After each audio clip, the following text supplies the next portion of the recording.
namna alivyouawa. Yeye pia tunazungumzia baadhi ya kisa chake au historia yake.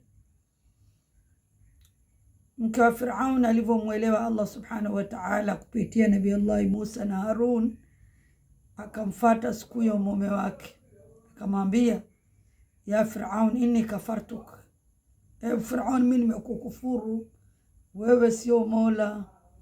Akamwambia, unamwamini na akasema, Rabbi Musa wa Harun, Rabbi wa rabbuka Allah, Mola wangu ndio Mola wako na ni Mola wa Firaun na Musa na watu wote. Basi akawaambia wale wanajeshi wake, mchukueni mpelekeni sehemu hamna maji, hamna chochote, apewe adhabu mpaka atakaporudi kwangu. Akapewa adhabu, akamfuata yeye, akamwambia, je, tukupunguzia adhabu? Akasema hapana. Akamwambia, kivipi?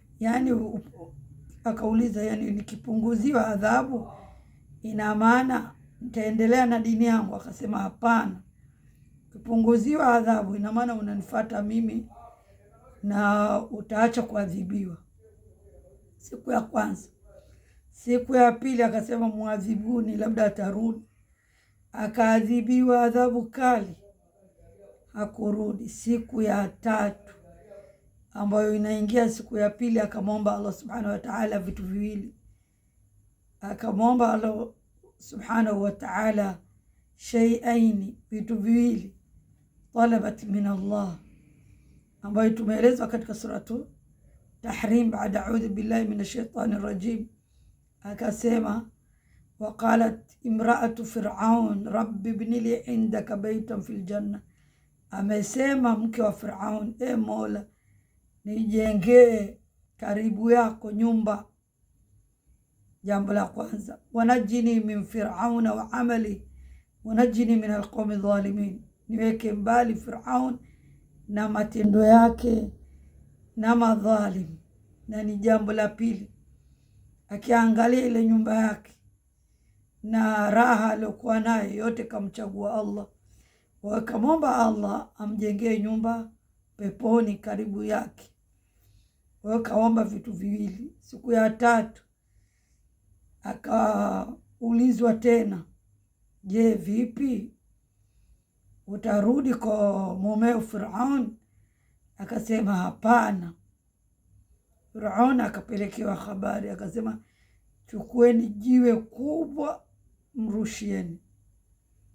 Allah naye, wa makaru wa makra Allah wallahu khairul makirin, wanafanya vitimbi lakini Allah anavielewa.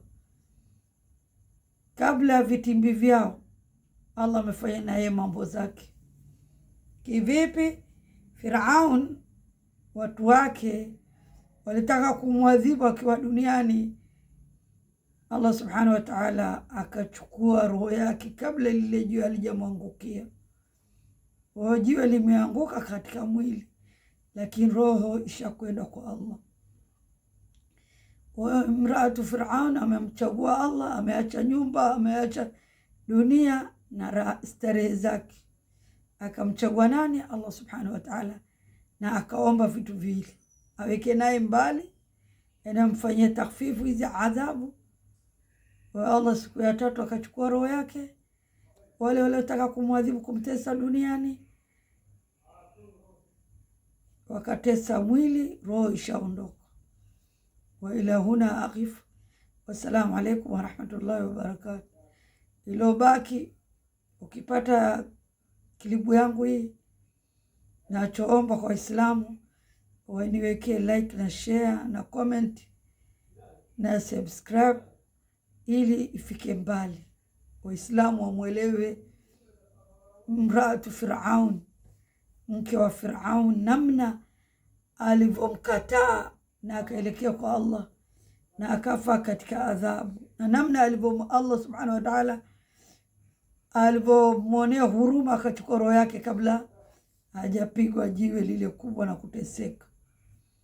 Ukishikamana dini ya Allah, Allah yuko pamoja na wewe, usihofu. Mtume sallallahu alaihi wasallam alipoingia katika gharu Hira aliambiwaje?